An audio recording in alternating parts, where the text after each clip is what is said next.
广东远嫁四川不上班，全职带娃，在农村生活的一天有多快乐？早上好啊！我家每天起床最晚的都是我，收拾好下来，他们已经吃过早餐了。我老公给我煮了螺蛳粉，孩子今天吃的是抄手。我早上吃不了太辣，所以没有放辣椒。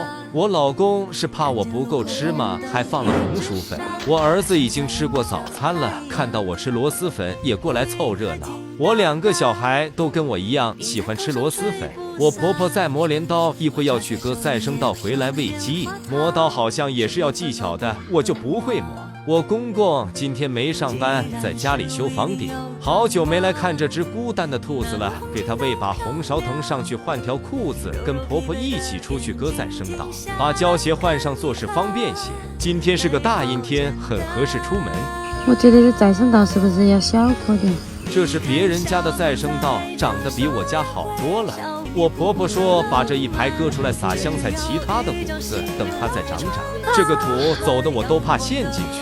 婆婆把这个坎的草铲嘎，我就割这个谷子。广东的稻谷都是种2季的，就算第2季收割后也没有这种再生稻。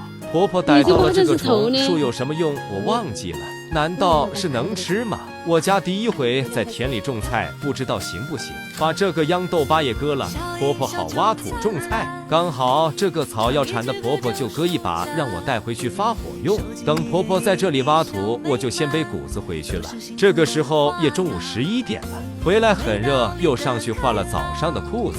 我老公这个老六就不能换个大点的碗吗？装的都冒尖尖了。随即抽一个南瓜拿去宰了煮熟喂猪。等天气凉快，就是早上煮了。简简单单的饭菜，只要一家人在一起就好。下了几颗雨，我儿子用嘴巴去接笑，不活了。我老公吃过饭就去钓鱼了，他说那边有很多螺丝，我跟孩子睡醒午觉去看看。我婆婆又在磨刀准备去砍柴。我女儿在邻居家玩喊她了，她说不去，失算了。穿这个拖鞋来一点都不防滑。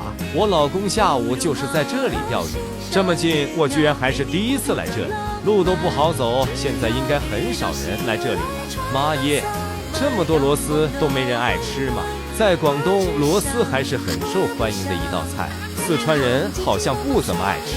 好多呀，一抓就是一把，捡的根本停不下来，吃不吃无所谓，主打的就是快乐，捡的是童年的回忆。而且这里好凉快，夏天也晒不到太阳。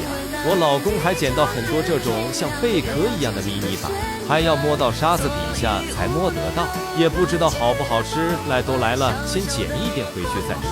这种不知道叫什么，摸到很多也丢了。我儿子没拿替换衣服，不让他下来玩了。我老公一直在说不捡了，懒得提，可是我捡的根本停不下来，哈哈。捡到最后，感觉水都越来越深了，怎么回事？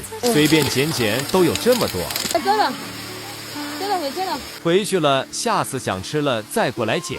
把钓到的小鱼丢鱼塘喂着，到家都黑麻麻了。跟着网上教程，把这个炒了试试好不好吃。出国很多都只剩壳了，看起来是还不错。开饭了，朋友们，我儿子也太捧场了。我女儿是一口都没尝，她不喜欢吃这些。